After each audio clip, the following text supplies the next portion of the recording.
Welcome to the Nuff Said Podcast, episode 31. Sans Jack. He'll probably have a presence if you listen closely during this episode. This is our summer series. Agents of S.H.I.E.L.D. is on hiatus. Agent Carter doesn't start until the winter. There's no Daredevil or Iron Fist. We don't even have a Marvel movie to talk about other than the older ones. We are going to go through the 9 MCU films. Each week we'll go through one and just kind of talk about it, talk about some of the stuff involved in it, try to get into a little bit more detail than we normally do.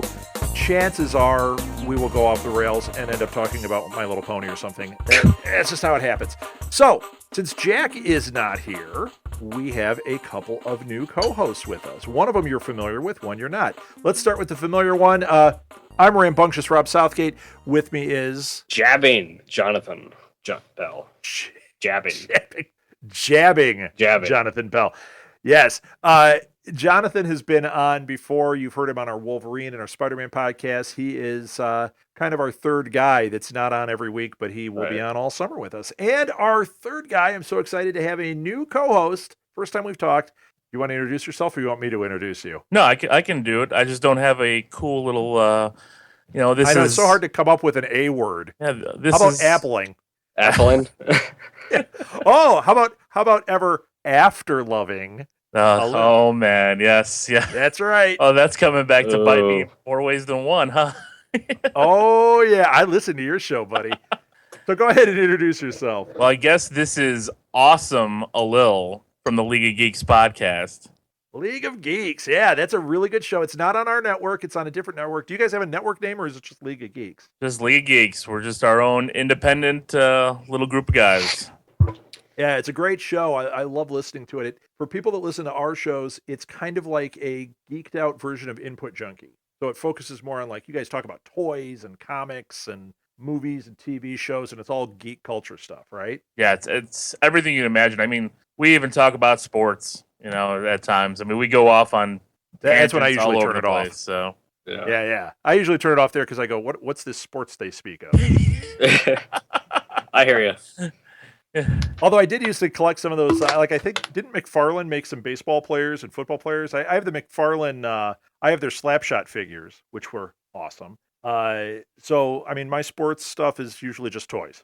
No, they did. And they made some good, and they're still making some really good sports figures. Oh, they do? I didn't know. Like I said, I'm not into it, but I did used to collect, and when I was really collecting toys, I even went into the sports stuff. Like, I'd get like an Eddie Belfour or get a Michael Jordan figure. And like I said, when you see the Hanson brothers from Slapshot, even though it's a movie, man, those hockey players, you got to have them, right? Oh, of course. I mean, those older McFarlane figures were great, but you should see the ones now. I have one, because I am from Chicago, and I speak about it a lot, and I'm a big Blackhawks fan. And I've got a Jonathan Taves, a Patrick Kane, all those guys in McFarlane style. It's amazing. I've got one with Jonathan Taves holding the Stanley Cup. It's one of my favorite figures. Wow, I have no idea what names you're saying, but that's awesome. If you said, I have Peter Parker holding the Stanley Cup, I'd be like, awesome, Spider-Man held the Stanley Cup? That's awesome. I would be excited for that. I bet you would. So guys, we are here to talk out Iron Man, the first one. This is something that, I think back when I first saw it, I thought, I wish there was an outlet that I could talk freely about this awesome movie, yet podcasting was just a dream at that point. Yep. So here we are, man, getting to talk about it. Now, have either of you had a chance to podcast about this movie before? Can't say that I have. Yeah, not about this one. I mean, I'm sure we've dropped it here and there, but not gone in depth like I'm hoping we do today. Well, let's hope. As long as we don't talk about sports figures, we should be okay. So Iron Man, just real quick, it came out in 2008. It is the first step in the Marvel Cinematic Universe. I know I've read other places where they've named other films that possibly could be tied in. They're not. Ang Lee's Hulk doesn't count. Nope. Hasselhoff's Nick Fury, as much as I wish it counted, it doesn't count. It is one of the best non-Marvel movies you'll ever see if you get a chance to see the Hasselhoff Nick Fury. Oh, yeah, I've seen it. It's excellent. I mean, you get Baron Zemo in it. We get Baron Zemo there before we get him in Avengers Age of Ultron. It's amazing. I mean, Hasselhoff's ahead of his time. That's all you can say. You ever see The Punisher with Dolph Lundgren? I got it on DVD. I love it. That was the biggest heartbreaker of all. When I saw that movie was coming out, I'm like, oh, it's The Punisher. This is before, like, a lot of our listeners are younger, and they're like, oh, of course, if there's a Punisher movie, it'll be The Punisher, and it'll be awesome. It'll be just like the comics. No. It used to be horrible. When I was a kid, and I wanted to watch superhero movies, you got Dolph Lundgren as the Punisher. He didn't wear the skull. He didn't speak English. He just shot up the room, and it was still awesome, but it was not what we get now. Yeah, that was probably. I mean, I love it because of how stupid and campy it is, but I just can't. Oh yeah, if you go by that, it's awesome. Yeah, exactly. I mean, that's why I own it, because I go back and watch it and just laugh at how horrible it is. I still can't believe they didn't put him in the skull shirt. That's all they had to do. That's all. Wait, but you know what? When they relaunched it a couple years ago, not the second one, but the first Punisher, the one with Thomas Jane. What's his name? Thomas Yeah. Jane. We got kind of a faint skull thing. We didn't get the Punisher there. Plus, they put him in Miami, and that was a mess.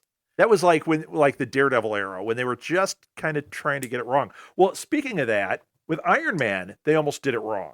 I don't know if you guys have read your history of this movie, but they were actually in development on Iron Man all the way back as far as 1990. Yeah. And it was Universal and then 20th Century Fox. It was like going from studio to studio. Tom Cruise was attached to it at one point. What a nightmare that would be. I mean, compare the Tony Stark we love to Tom Cruise playing him. It's like, that doesn't work. I don't know. I saw him in Tropic Thunder. Oh, That's a okay. pretty charismatic guy in there. Yeah, but he's no Tony Stark. No. And even like Nicolas Cage was attached to it at one point. Yep. That's crazy. That would have been terrible. I mean, I could see Tom Cruise. That would have been the Ghost Rider of the series. Exactly, yeah. But I could see Tom Cruise back in the 90s. I mean, when the first Mission Impossible came out and all that kind of stuff, I could see him pulling that off at that time, because it would be a different type of movie. It would be a different movie. He doesn't have the humor and charisma that Robert Downey Jr. has. No, not at all. No. I mean, like Robert Downey Jr., when you think about him, like because he did audition for this. He didn't, he actually had to go in for a reading. I imagine when he walked in and he just started saying hi to people, it was like, oh, he's got it. Because everything I've ever seen him in, this personality just pours out of it. And that's not a criticism. A lot of times, I have a background where I was a professional actor. And I get real critical about how actors are, because a lot of them are just playing themselves all the time. And I think that he actually can play himself very well, which is what he's doing as Tony Stark. But I've also seen him like in the movie Chaplin, where he does an astounding job. I mean, this guy is an actor. And Tom Cruise, I don't know about that. No, I Nicolas agree. Cage is an actor. Yeah, he's an actor. He's a good actor. He just doesn't, He just doesn't show it a lot. Just doesn't show the best next decisions. Speaking of, Alil, you mentioned like movies that, like bad movies that are so great because they're so bad. I watched one this weekend, and I only got halfway through it because we had to leave, and I have been thinking about it ever since. In fact, I almost wanted to bail on tonight so I could go watch it. Did you guys see 47 Ronin? I have not. I refuse to. With Keanu Reeves, you guys are missing out. Can't do it. You're missing out. No, it is. It's so campy. It's outrageous. And you know what? He is so bad as the lead. He's just kind of like cardboard in it. It's not Keanu Reeves. It's not, because I kept expecting him, there's 47 Ronin on this bus, that kind of a thing. But he doesn't do that. He just kind of keeps his mouth shut through the whole thing. And then he does really bad martial arts compared to the other guys. But otherwise, the movie's awesome. They've got all these awesome big Japanese hats. And I don't know, man. It's awesome stuff. And if you're looking for a good movie, this isn't it. But if you're looking for a great campy B movie, this is it. Are we talking about Iron Man? I forget. I don't know. I guess so. I mean, could guess. Keanu Reeves be in Iron Man? Yeah, there you go. If they reboot it ever, if Robert Downey Jr. leaves, we've got Keanu to fill in. Oh my gosh. I'm going to say, as much as we joke around on here, don't even joke about that a little. Yes. That is just wrong. Although I can see making if somebody would make a Keanu Reeves action figure in the Iron Man suit, I would definitely have that. All right, I'll work on that. I'll have to go find a old Matrix figure and pop the head off and throw it on. That's exactly what I'm thinking. The Matrix head on top of that, but you got to give him the weird facial hair, because he's like in 47 Ronin, he has like weird growing facial hair because he's not quite, even though he's like 60 now, he's not quite matured yet. Right. So he can't have the cool Tony Stark. He's got to be like sparse. Get to work on that a little. I'm already starting. I'm going to start trolling eBay here. Matrix figures. Let's go. That's hilarious. So I guess the best place to start is, I mean, obviously we all know this movie really well. We don't have to go through a synopsis of it or anything. Where does this fall for you guys? What do you think of this movie? Jonathan, I'll start with you. For me, it was just like, you mean as far as like the MCU movies or any kind Well, of just in general. I mean, what's your takeaway of this movie? I mean, maybe it's better to go with this. It's two questions. One is, what were your thoughts when you first saw it? And your second thought is, where does it stand in the Marvel universe? Cinematic universe. I mean, for me, I was just kind of blown away. I mean, I'm not the comic book guy, and I basically knew nothing about him. I just knew him from the trailer. I was like, when AC/DC goes on in the trailer, I'm like, wow, I'm hooked on this. I watched that trailer probably 1,000 times before it came out. So yeah, I saw the movie. I'm probably the younger one on the panel, so I saw it with my friends in high school, and I was hooked on it. I'm like, wow, this movie's awesome. It's got some great action, great humor. Got a strong, Pepper Potts is a strong, Gwyneth Paltrow is a strong female, actress, opposed to some other. Right. She's not the damsel in distress, and that relationship has just grown through the whole MCU. So, and it's one of my favorites. Still one of my favorites. This first Iron Man. Excellent. So, so in the Marvel universe, where does it stand for you? Is it the best one? Can you even say that?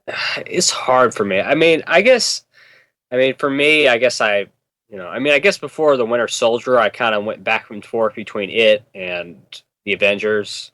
But now it's kind of like, it's hard for me to pick between the three. Okay. Yeah. So I'm still shocked that he was in high school watching this. Yeah. Holy cow, I'm getting old. I didn't want to say anything, Lil, but I always joke about how old I am, but I think you're a good 15, 20 years older than me, judging by your taste in movies. So that comment came out in last week's episode as well, or 2 weeks ago. I was called 7 years old, but were you? I didn't hear that one yet. Yeah. But for me, 2008 was actually a huge year for movies. I mean, we had The Dark Knight, we had Iron Man, we had the reboot, the Incredible Hulk. We had a couple other smaller movies that came out. I think Wanted came out, Hancock came out. Those were decent movies. Well, and this was kind of the first summer where the superhero genre really took hold. Yeah. Yeah. Because before that, like, we had the Spider-Man movies, we had, the first Batman Begins. Like, these were coming out, but you'd get one a year, one every 2 years you'd get something. But that year, it was like that summer, it seemed like there were superhero movies happening. And really, when you look at it, I mean, this, Hulk, and Dark Knight, if that's all that came out that year, that's a hell of a year. No, definitely, and I think the Incredible Hulk got lost. I mean, similar to how some other movies that come out in between, kind of, I think, Amazing Spider-Man. Not saying that it was comparable, but how it got lost between Avengers and The Dark Knight Rises. But in 2008, when I went to go see this, I was not in high school. I was excited because I always thought when they casted Downey that he would be the perfect Tony Stark, because. Yeah. The Demon in the Bottle storyline and all that stuff with Iron Man. I read the comics. I mean, Iron Man wasn't my favorite comic character. I did follow him. I love Marvel. Marvel is my taste. But I couldn't believe what I saw. I thought that the movie, this is almost one of those movies that you go to see and there's not one major flaw that you can see. I could pick out a few after I've watched them 50 times, but like leaving the theater, you leave so pumped up. And I was like, especially at the end. I mean, I know we're just jumping around here, but I mean, just the end where he announced that he is Iron Man. I'm not even going to the part. Spoiler! No, I'm kidding. I'm not even going to go to the part with Nick Fury. Just the part where I am Iron Man, and then bam, you get the credits roll. That was the part for me that just blew me away. I did not expect that. And yeah, neither did I, because in the comics, just like Coulson coming up, he's your bodyguard. I mean, that's how they played it off for a long time. And I thought, that makes sense. That's how they're going to go with it. but it was just kind of like, And in regards to like a secret identity, it's kind of not just in the comics, but just and even in the movies in general, it's a secret identity. You don't tell people who you are. But in this one, yeah, but his ego couldn't take it. He his just ego flipped couldn't take over. it. And then we learn, later in the next one how he's like this narcissistic guy, blah blah blah. Listen, doesn't play well with others. You didn't get that impression in this movie? Oh yeah, I got that in this movie. But as far as like explaining it out, right. we They can didn't see it lay just it from out there. quite as obviously. Yeah, so it's just kind of a different kind of thing, He just says, "I am Iron Man." He just says, "Screw these cue cards." yeah. Yeah. I thought that was amazing. I mean, that's unexpected. I mean, you go back before this movie, every movie. Actually, I can't say that because the Fantastic Four were known, even though that was a terrible movie. But everybody knew who they were. But I mean, like if you look at any other, the Spider-Mans, the Batmans, even the Supermans. Wait a minute, Lil. Did they know? Because I think that the average person that pre all of this Marvel Universe stuff, I think that the Fantastic Four, they may have heard the name, but they certainly didn't know who those characters were. No, but I mean, like in the movie, they were out in the open of who they were. Oh, you mean that? I thought you meant the viewer. No. No.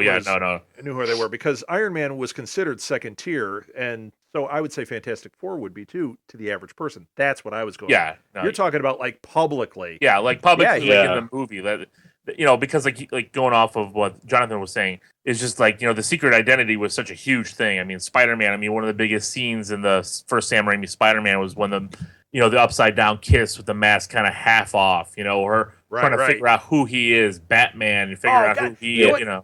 It's like in the second Batman movie, in Batman Returns, the cat, the bat, and the rat, when he rips his Batman mask off at the end. You remember that? Yeah, no, I do. That ruined that movie for me. So it's the same kind of thing. I mean, he needs to maintain that secret identity. When he ripped it off and he's showing Catwoman, you're like, what? Yeah, that to me didn't make sense. It's in cheap that rubber too, because remember, it kind of ripped off of there. Give me the suit that he could barely turn. Yes. Right, he could barely turn it, but like, it just kind of tore away with a very simple pull. Yeah. But when you look at Iron Man, I mean, Tony Stark just flips the cards, and it made sense with the character. Literally. It made sense in the universe they were creating. And really, I mean, we talk about this movie as being the start of the Marvel Cinematic Universe. I think that scene in particular showed us what we had coming. That all bets are off. They're going to make moves. They're going to do things. They're going to take risks. And they certainly did there. I mean, that could have ruined the franchise if the next one, like, everybody knows who he is and it kind of gets like, okay. But instead, he can live out in the open and be Tony Stark. Yeah, he's a celebrity superhero. I mean, that's just it's a crazy idea, but it worked, and it was a perfect fit, perfect ending for this movie. Now, you were talking about how Hulk kind of got lost in the mix. Hulk came out after this, and we're going to do Hulk next. I mean, one reason that could have gotten lost is that it didn't do that great at the box office. The Incredible Hulk. I guess it's something we can get into next week, but well, and we will. I just wanted to bring up the Hulk thing because Hulk and Iron Man are tied together so much, and I wonder if they had been able to take their time after seeing what Favreau did with Iron Man, if they would have played Hulk a little differently, like tied it more into this universe, because everything after this, excluding the Hulk, is very tied together.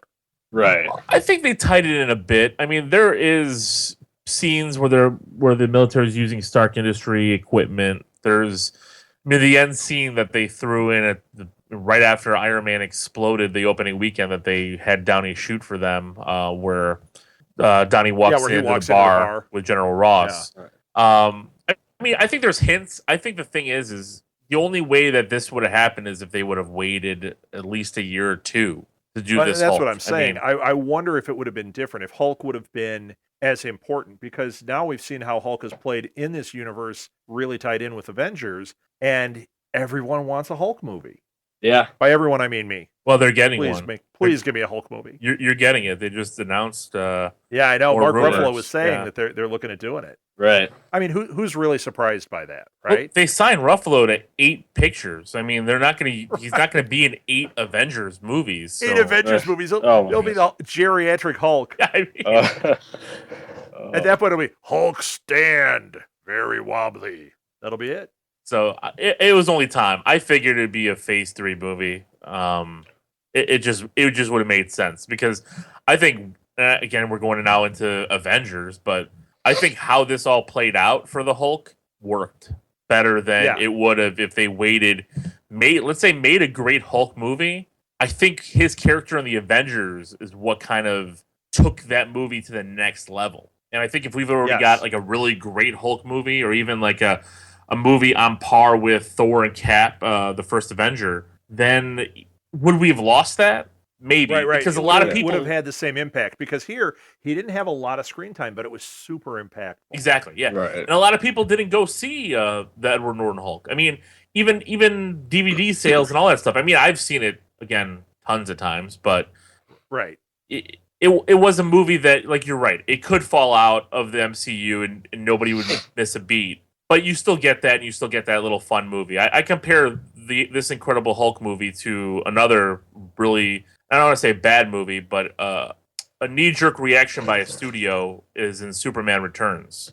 See, and Man of Steel. See, this Hulk to me is what last year's Man of Steel was. A knee-jerk reaction because of how bad Superman Return was. They had made an opposite movie with Man of Steel. How bad Ang Lee's Hulk was, which I still watch, and there's little things about it that I enjoy. Well, I'm with you. That is one of those, like, I'm not even going to call it a guilty pleasure because it's not even that much of a pleasure, but I'll watch it still. Exactly. The scenes where he's the Hulk and he's throwing missiles at helicopters and that, it's awesome. Yeah, the Hulk dogs are stupid. Yeah, the whole thing with his dad at the end, it's just stupid. They ruined what they could have. They could have thrown anything in there. I mean, they could have given me the leader, somebody else. Why this whole dad thing? I understand what Ang Lee was trying to do. It was an epic failure on his part for what he was trying to do with the story, but I still take bits. Well, he and also, pieces. when it was coming out, he was saying, "I've never read the Hulk. I'm not a comic book fan. I'm going to create a living comic book." Well, he did visually some great things, but he's not like Favreau knows this character. Yeah, and loves Favreau that. knew exactly what made Iron Man tick. Yeah. Joss Whedon knows what makes the Avengers tick. Yeah, Ang Lee, he didn't have any idea what made the Hulk tick, or he wouldn't have given us Hulk dogs. Yeah, and you could go back to most of these movies that have been successful outside of Nolan's Batman series, because Nolan was not a Batman fan. Every other one that was successful, Raimi's Spider-Man movies. I'm trying to think of I guess I could say Singer, but Singer wasn't that big of an X-Men fan, but they were successful. Yeah, but he really got that story right. Right. Ratner did not. No. Let's just put that right out there. But Ratner came out saying he was never a big fan. I mean, he came out saying that. And that he wanted to kill the franchise. That's a great way to go into it. That'd be like if J.J. Abrams came out and said, you know what, I want to do these 3 Star Wars movies, and in the third one, I'm killing the franchise. It's stupid. I'm dropping an atom bomb on the universe so nobody lives. Why would you do that? Why would you possibly do that? And then Disney will have to buy Back to the Future so they can meld those 2 universes and have Doc Brown go back and restart everything for Star Wars. It's just a crazy idea. That would be a fun. And it's a crazy idea that I'm going to think about the rest of the night. I was going to say that would be kind of fun. Marty McFly fighting Sith Lords. There you go. I am Darth Vader from the planet Vulcan. Oh, that'd be awesome. Now I really am going to be thinking about that all night. Imagine like an Imperial DeLorean. Awesome. Fan fiction. Fan fiction. I don't have the patience to write fan fiction. I just make it up, say a couple things, and I'm out. I drop the mic. Peace out. So I guess I'm just gonna jump back in what I was saying, but I'm just gonna jump back actually to your second question. Where do I put this in the Marvel universe? Yeah, I want to hear it. This is still the number 1 movie in the Marvel Cinematic Universe. As much number 1. And again, we're talking about percentage points between this, Avengers, and Winter Soldier.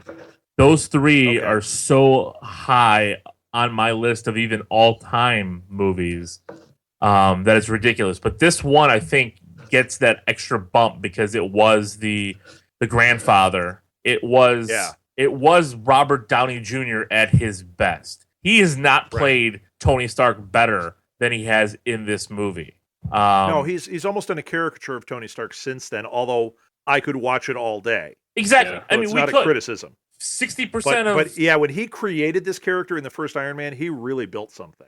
I mean, 60% of Robert Downey Jr. in a movie, I'll take it. Any day, him as Tony Stark. But in this one, he gave it his all. I mean, this one was, you could see it in every facial expression, every word that he said, every snarky comment in the beginning, in the middle when he was, going on his missions, and at the end when he kind of turned into the real hero. Yeah. It was kind of like a perfect storm. This movie. It's kind of crazy to see and crazy to say that we have, a man who has, been in the industry for 20 years having his best role when he's been Oscar nominated. He was in movies as Chaplin in his most recognizable role. Right. I think Right. it's just to point out is that before Iron Man, it was his career was pretty much dead. Yeah, well, it had taken a downturn for sure. And he had all those problems with drugs and guns and all sorts of stuff. And it was really Jon Favreau that fought to get him in here. Right. Favreau was the one that said, this is your guy. And I don't know if the studio was super hot on it being Downey Jr., but you know what? I'm glad Favreau fought for it because it became the cornerstone for this whole thing. Yeah. And the movie would come out to gross over, $500 million. I mean, Yeah, for a movie which was essentially an indie film when you think about it, because Marvel was just a startup studio. People go, oh, it's Marvel. They had comics for years. Yeah. Tell me how good the comics industry is again. DC, if it didn't have Warner Brothers, would be in trouble most of the time. Marvel had to file bankruptcy, I believe. yeah. And they 90s. did this film. Yeah, they did this film. If this thing had failed, it would have been a glorious failure. That could have been the end of Marvel. Yeah. Or but at least pretty darn close to it. the only thing I want to say with that is, and I agree with you there that like Favreau in his mind when he was filming it, that's how he went with it as like an independent movie. But you don't see independent movies with $130 million budget. No, of course. Yeah. But you can approach an indie film. You can approach big budget films with an indie mentality. You can. I think Tarantino does that all the time. Oh yeah, all the time. And he was one of the Throw writers. him a ton of money, and he treats it like it's an indie film. And he was up to write and direct the movie. They were looking at him in, I think it was 98, 99 to write and direct Iron Man. Now, here's the problem with that. Part of me would die to see that. The thought of Tarantino directing an Iron Man. You know what? Give me Tarantino directing any superhero movie. Let him go crazy and make a Tarantino movie out of it. The problem is, the other part of me says all the rest of this never would have happened. Yeah, because the first Iron Man kind of set the tone. Right. The There would whole be. Marvel You would have to MCU. keep making Tarantino movies, and guess what? He only makes one, and he's done. And no one, everything else would look like a copy, or it would look like it didn't fit. Right. So I'm glad he didn't, but heck, I want him to do one. Yeah, he needs to take an obscure hero and do something, Squirrel Girl or somebody that nobody cares about. It'll probably make it a Squirrel huge Girl. budget. You know what I mean? It'll probably make like $300 million movie because everybody will go see it. Is that a character? Squirrel Girl. Yes. You know what? Take my money. I'd go to Seriously? that. That's a joke, right? No, I swear to God, it is a joke that he should take that character, but there is a character called Squirrel Girl. Yeah, she's actually. Was she in X-Men or was she in the Canadian one, Alpha Team or whatever? Alpha Flight. Yeah, I wasn't she a can't character in remember. Alpha Flight? I know she's a Marvel character. I can't remember what team she was part of. Squirrel Okay, Girl. so, well, we got a Rocket Raccoon coming up, one step at a time. Rocky Raccoon's You know, and awesome. Yes, he does. he is going to be a huge character too. People are going to be crazy for this character. That's what's so funny about it. Like when you first heard it's going to be a raccoon, if you didn't know who it was, it's like, great, a raccoon that shoots guns. The previews make me crazy. I can't wait to see a squirrel shooting a gun or a raccoon shooting a gun. A raccoon shooting a squirrel. Now I'm starting to think about that again. Okay, I looked her up here. It says that her real name, Squirrel Girl's real name, is Doreen Green. And it doesn't say what she was in. She idolized Iron Man. What a weird There you go. thing. It fits. We brought it back around. She's an ally of S.H.I.E.L.D. She wanted to join the new... It seems like she wanted to do everything. She wanted to join the New Warriors. She had some dealings with Deadpool. I don't know. Sorry, All I know is- you got a weird name. She's Squirrel Girl. That's all I care about. You got a weird name. Sorry, we don't want you here. Oh, I got it. This is what I was thinking of. She was formerly in the Great Lakes Champions, which was the Great Lakes X-Men. That's what she was. It was the Great Lakes team. Partner of Tippy Joe, formerly partner of Monkey Joe. No, Tippy Toe. What are these names? When is this movie coming out? Tippy Toe. Is this going to be a Phase 4 movie? I was about to say that. Yeah, it's actually they're skipping Avengers 3 and they're going to do the Great Lakes, whatever you just. Tippy Toe, the movie. Oh, it was an episode of Great Lakes Seinfeld. Champions. Now, I wonder if they could, because if the Great Lakes Champions were the Great Lakes X-Men, do you think Fox owns Squirrel Girl? And if so, how long before we get Squirrel Girl Origins?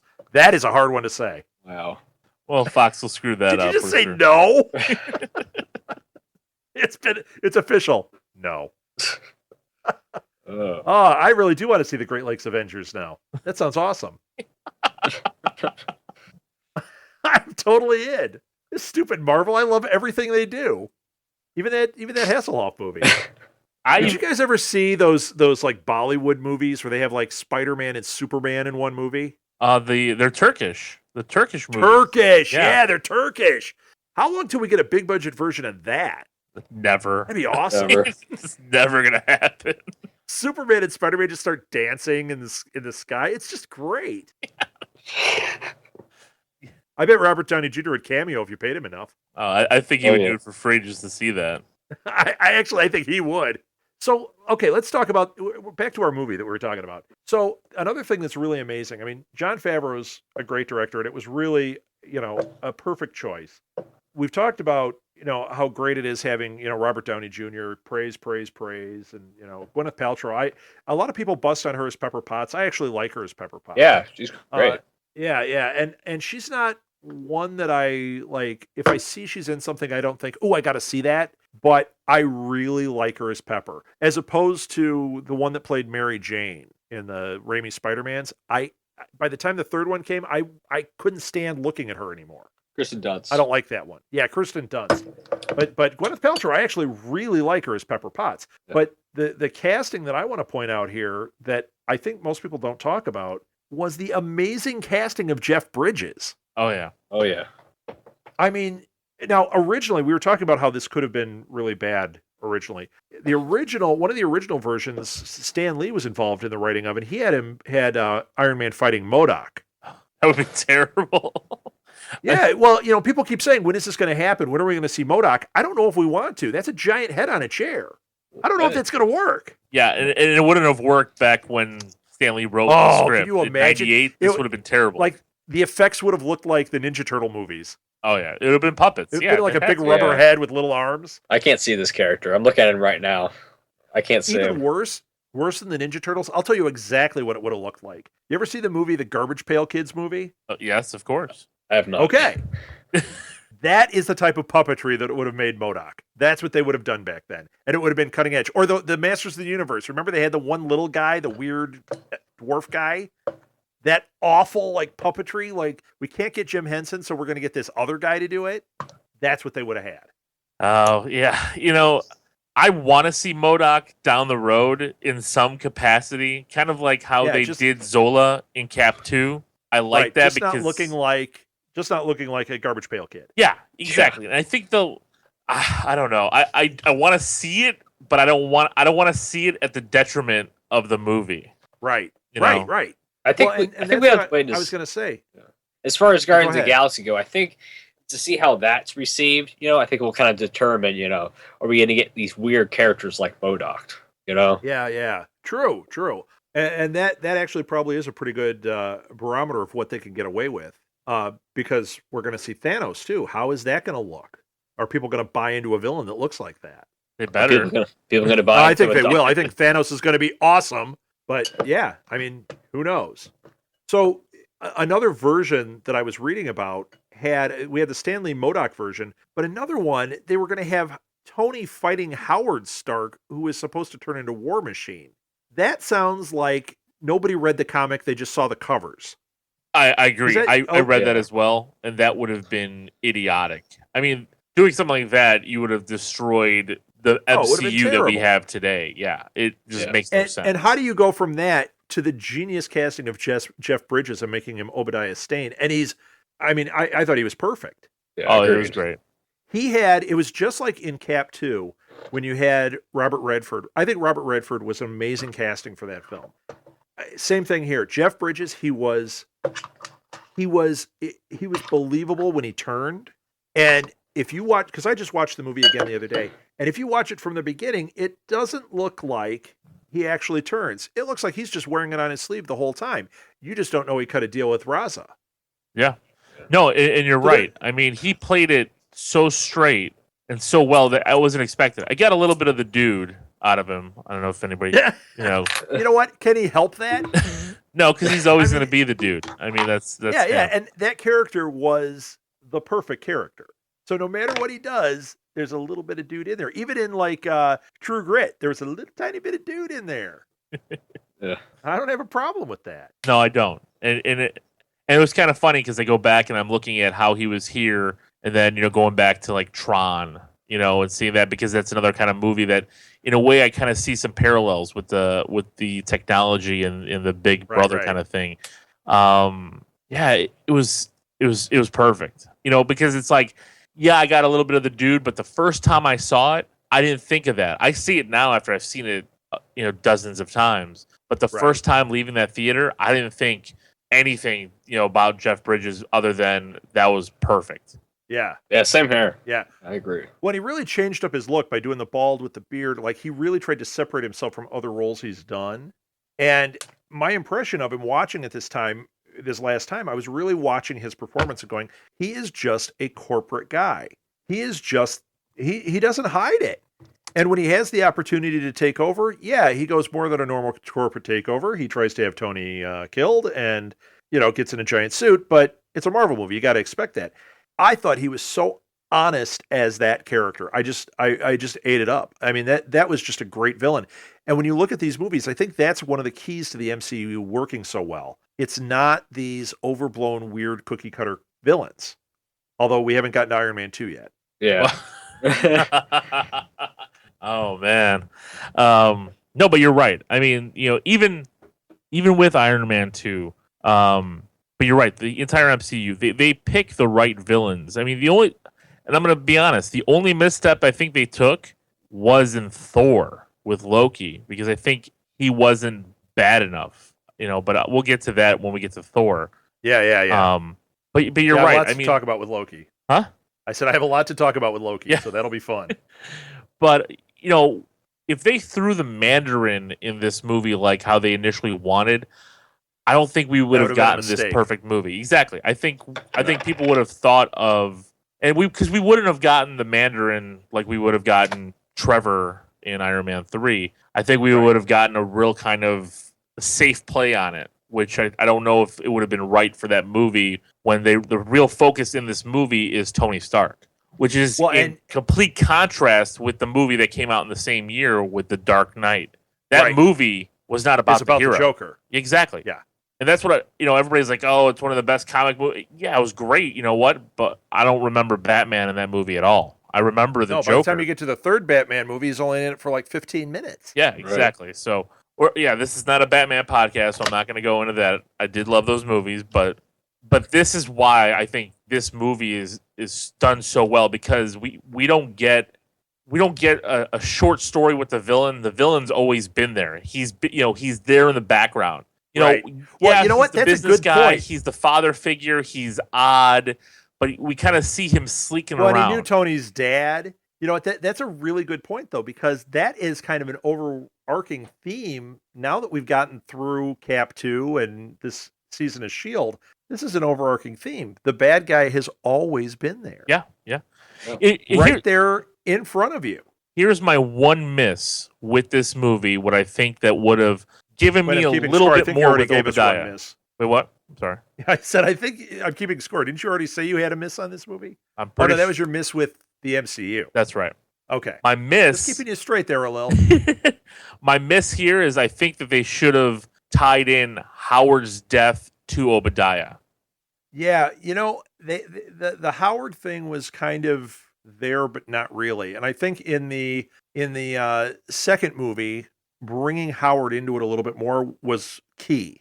Once again, we'll get to that when we get to it. Here, I think that is a slight misstep. I think that, but I also don't know if they knew that they were going to be able to expand the way they have. So maybe that, maybe there's a version of this that has a little bit of Howard, or maybe we find out about Obadiah, or maybe that's fodder for another movie down the line. Yeah, and maybe. I mean, because the 10 rings are still around, and their connection to all this, who we don't know. But Now, here's an interesting thing. Yeah, go ahead. I just think that I was talking to somebody this. We're going to keep doing it, aren't we? I was talking to one of the listeners this week who he is convinced that Raza is the Mandarin, and I kept saying absolutely not. It's interesting though, and I don't think I've really noticed it as strongly as this last viewing after Cap 2 and after this Shield thing we went through. How much Ten Rings stuff is there all the time? Like I knew it was there, but it was background to me. Now it was visually and that in the forefront the entire time. And Raza is not the Mandarin. But what's interesting is the Raza character in the Marvel universe is very different than this Raza. So what do you guys think of this guy? Is he going to turn into the character that's in the comics, which is like fighting space guys and tied into Guardians of the Galaxy, or is this a one-shot bad guy just happens to be named Raza? I think I'm thinking he's kind of a one-shot, to be honest. I mean, he could come back, but I mean, I think there's so much else to do, and as of now, they don't really have an Iron Man 4 right now planned, but I assume there's going to be one. But there will, But I don't know. I think people have kind of forgotten about him. It's been 5 years. I think with Iron Man 4, they're figuring out what they want to do. Are they going to get Robert Downey Jr. back for a fourth?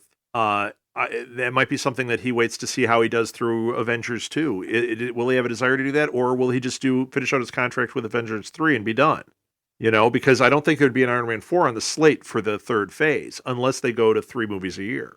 Which they might now that DC's doing that. So yeah, well, guess who's going to get it right? I was reading those DC things, and as excited as I got, I'm like, yeah, but you haven't really proven it yet that you can do one in a row. Yeah, you're preaching to the choir here. I've been saying that for a while. Yeah. So, but yeah, although I do like in that leaked list of DC movies that the last one in that line was Man of Steel 2. I was like, thank you, because this was supposed to be Man of Steel 2, the Batman Superman. That's how they announced it, but then it just became the prequel to Justice League.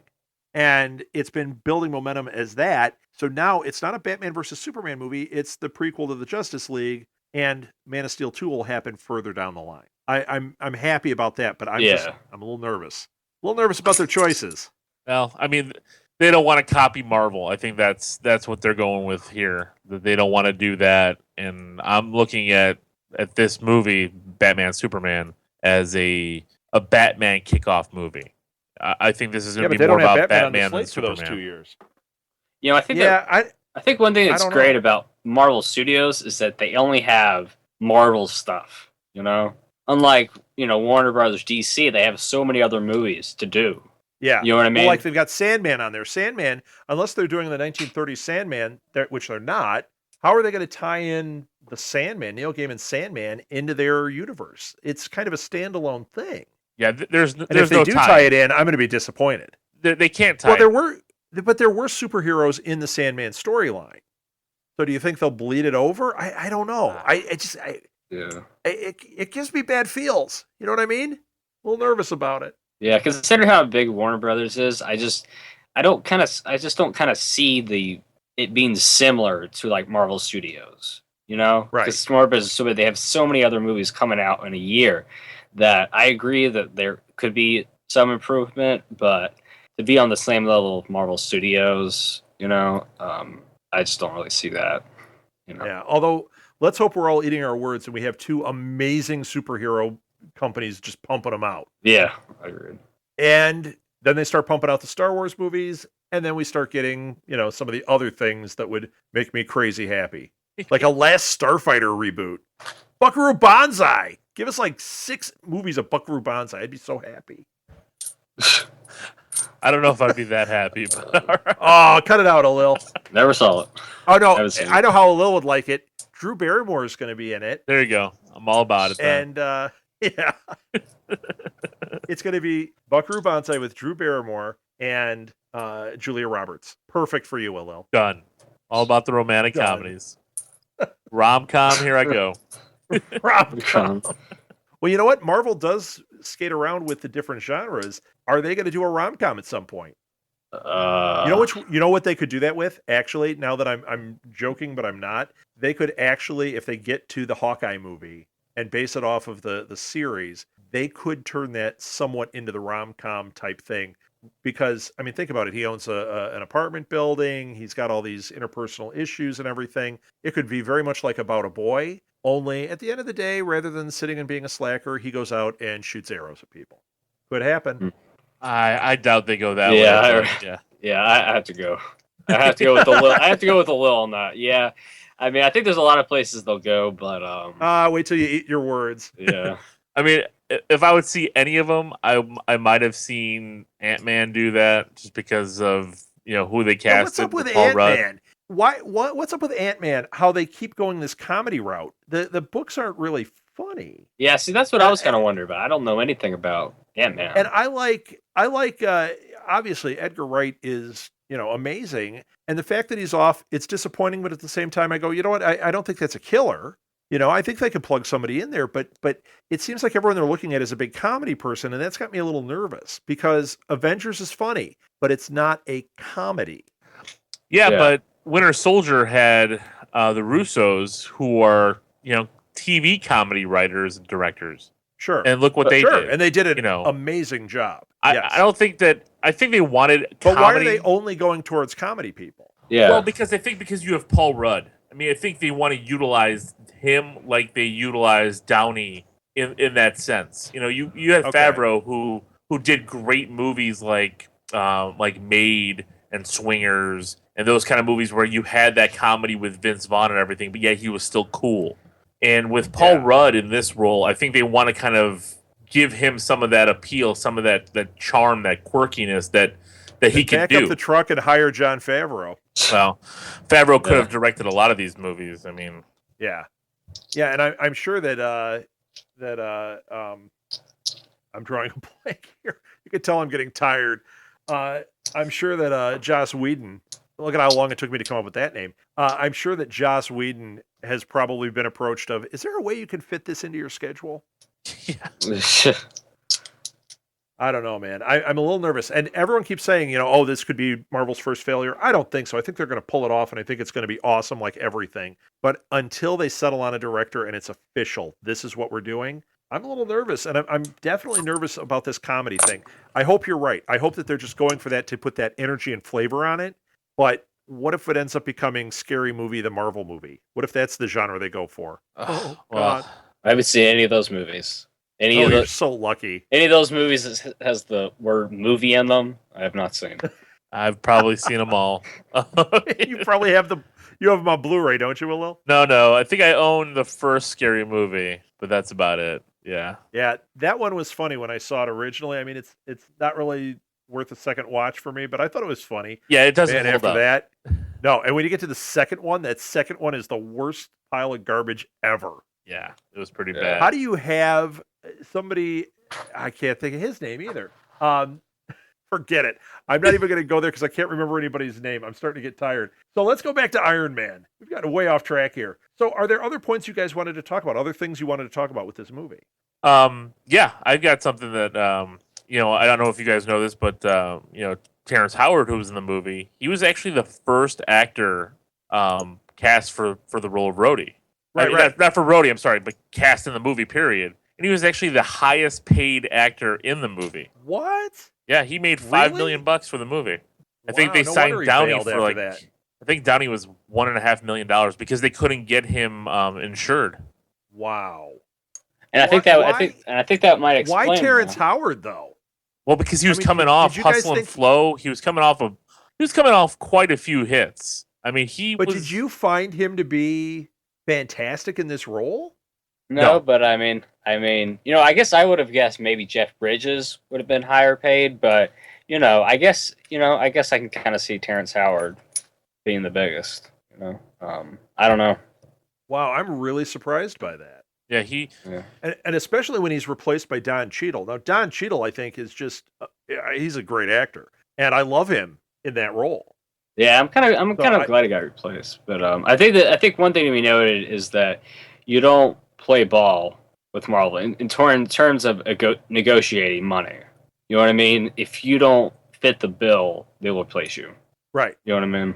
right. That's what Well, happened with and Terrence. that's kind of the black eye they're getting right now is people are criticizing him for that with like Edgar Wright. But you know what? They're putting it all together. They're running this thing correctly.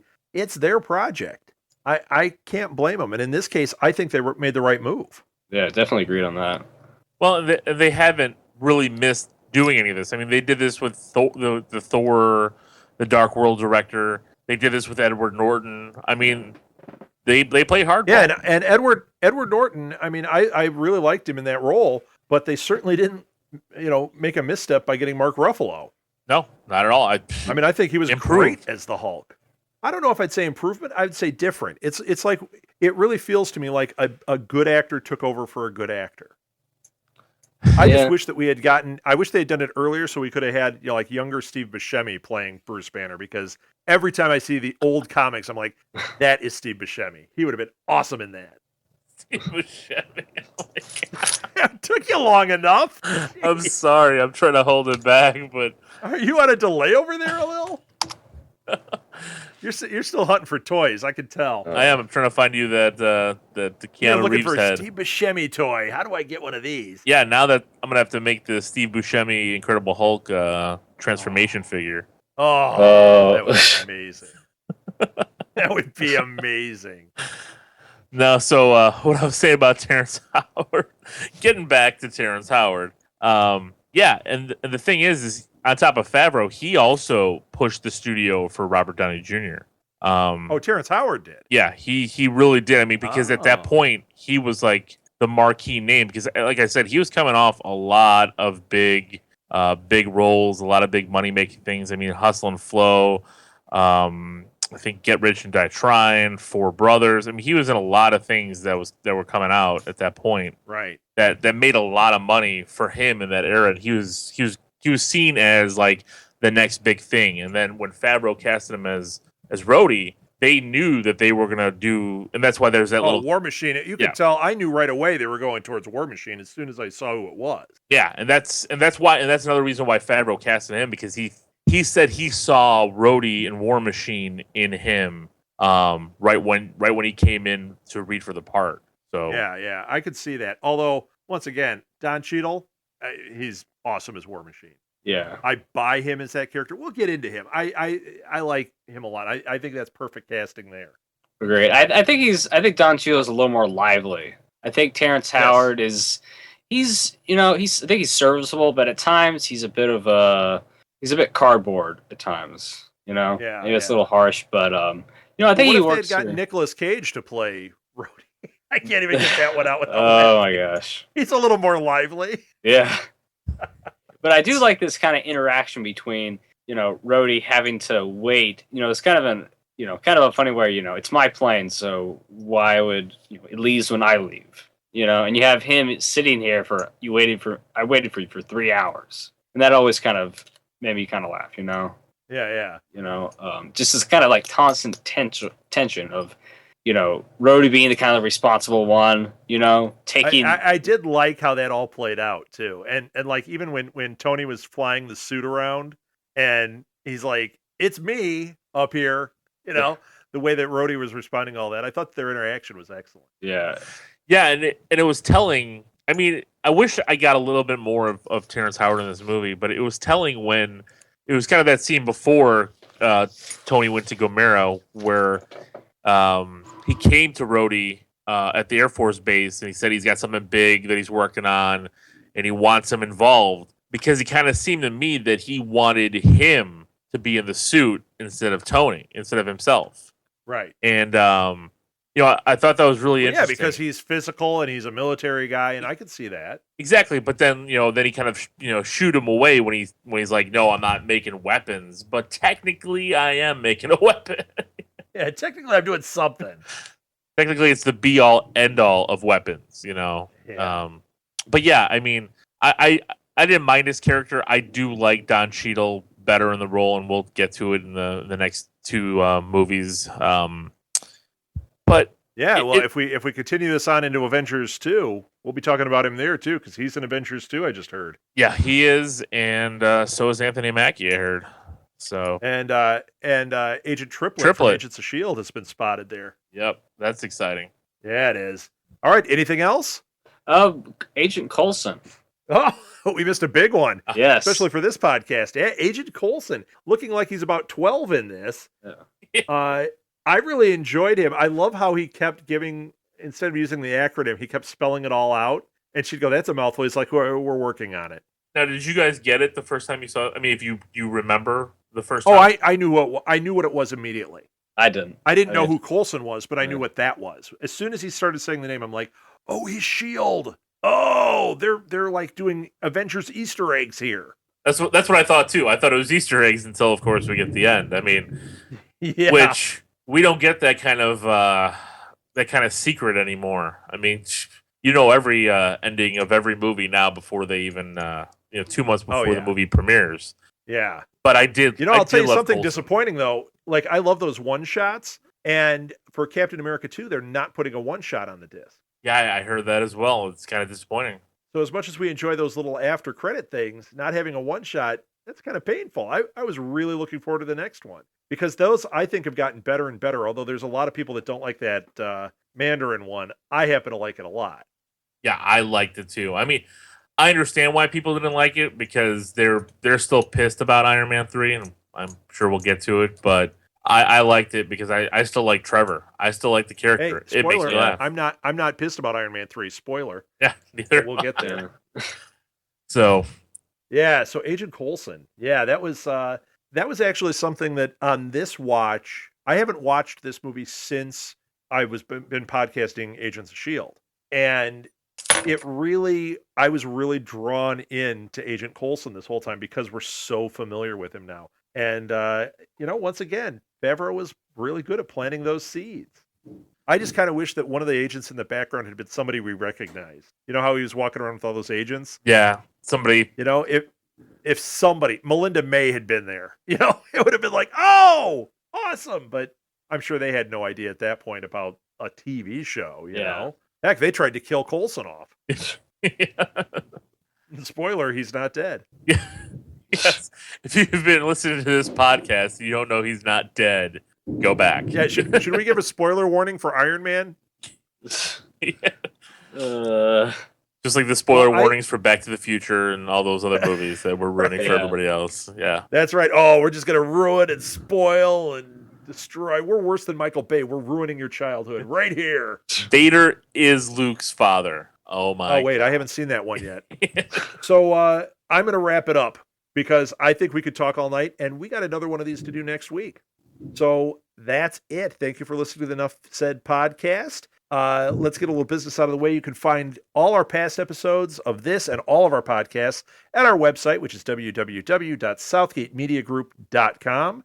You can follow me on Twitter at rsouthgate, and you can follow our company on Twitter at SMG Pods. And if you don't hear the papers turning here, I'm trying to remember what the one is for our show. You can follow the show. Jack would love that because I always get it wrong. At Nuff Said Podcast. And myself and Jack and Alil and Jonathan, we are all tweeting and doing all that. We're on Tumblr. Just look up Southgate Media Group. We're on Instagram, Nuff Said Podcast. Facebook, Nuff Said Podcast. Let's do it in order here. Jonathan, do you have a Twitter account? yeah, you can just follow me at JEBell49er or at the Radio Free Indoor. I tweet from there, Twitter as well. Yeah, and that's all about Star Wars, which you guys have just started recording and getting into that, and I love it. I love the show, man. The hype is starting to build, so good job on that. And Alil, let's hear it. What's your Twitter? Talk about your other show. Let's hear it. Yeah, you can follow me at the League of Geeks. That's Geeks with a Z on Facebook. On Twitter, we're at LOGEEKZ. We're also on Instagram at the League of Geeks.